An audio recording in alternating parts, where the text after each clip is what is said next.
다중 우주 해석 대 코펜하겐 해석 양자 세계의 충돌. 현실은 하나인가 아니면 여러 개인가? 양자역학의 세계는 우리가 상상조차 하지 못한 신비와 가능성으로 가득 차 있습니다. 이 중에서도 다중 우주 해석과 코펜하겐 해석은 양자 세계를 바라보는 두 가지 가장 흥미로운 관점입니다. 한쪽은 관찰자가 선택할 때마다 세계가 분리된다고 주장하고, 다른 쪽은 확률적 현실 속에서 특정 상태로 붕괴된다고 설명합니다. 이 두 해석은 양자역학의 기초를 이해하기 위한 중요한 열쇠이자 과학자들 사이에서 가장 뜨거운 논쟁을 불러일으킨 주제입니다. 지금부터 그 신비 속으로 들어가 보겠습니다. 다중 우주 해석 모든 가능성이 현실이 되는 세계. 1957년 휴 에버렛은 혁명적인 가설을 제안했습니다. 양자역학에서 입자는 여러 가지 상태를 동시에 가질 수 있습니다. 이를 우리는 중첩이라고 부르죠. 그런데 에버렛은 양자의 상태는 관찰에 의해 하나로 정해지는 것이 아니라 관찰자가 관찰할 때마다 세계가 분리된다고 주장했습니다. 즉, 우리가 던진 동전이 앞면인지 뒷면인지 관찰할 때 한 세계에서는 앞면이 되고 또 다른 세계에서는 뒷면이 된다는 것입니다. 이처럼 우주는 끊임없이 분리되며 무수히 많은 다중 우주가 생겨난다는 이론이 바로 다중 우주 해석입니다. 다중 우주 해석의 가장 놀라운 점은 모든 가능성이 실제로 실현된다는 것입니다.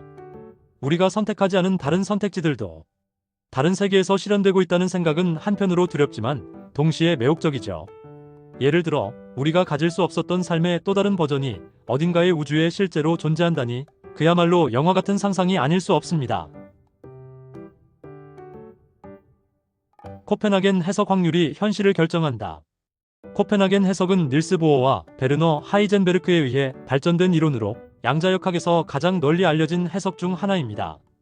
이 해석에 따르면 입자는 관찰되기 전까지 여러 상태를 동시에 갖는 중첩 상태에 있습니다. 하지만 관찰자가 관측을 하는 순간 입자는 특정한 하나의 상태로 붕괴된다는 것입니다. 이 말은 곧 현실이 본질적으로 확률에 의해 결정된다는 것을 의미합니다.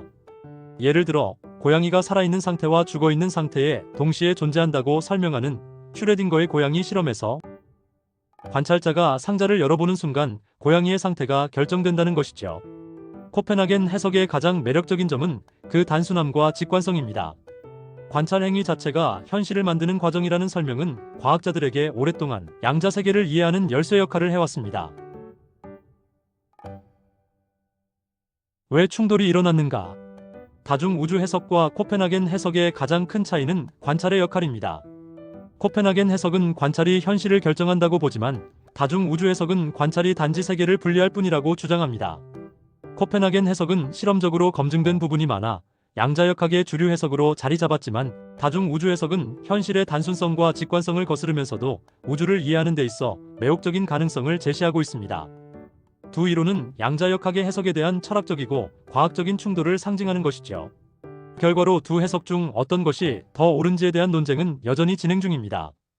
그러나 이 충돌은 양자역학에 대한 우리의 이해를 더욱 풍부하게 만들었습니다. 코펜하겐 해석은 현재 실험적으로 더 많은 지지를 받고 있지만, 다중 우주 해석은 과학자들에게 새로운 실험적 접근과 창의적인 사고를 유도하고 있습니다. 궁극적으로 이 논쟁은 단지 물리학의 문제가 아니라 우리가 현실을 어떻게 바라보고 이해할 것인가에 대한 질문을 던지고 있습니다. 우리의 선택이 세계를 분리하는 걸까요? 아니면 현실은 관찰의 순간에 만들어지는 걸까요? 물질 양자 세계의 충돌에 이어 다음 이야기에서는 우주의 가장 큰 미스터리를 탐구합니다. 바로 암흑 에너지와 암흑 물질에 관한 이야기입니다. 이 두 가지는 우리 우주의 95%를 차지하면서도 여전히 풀리지 않은 비밀로 남아 있습니다.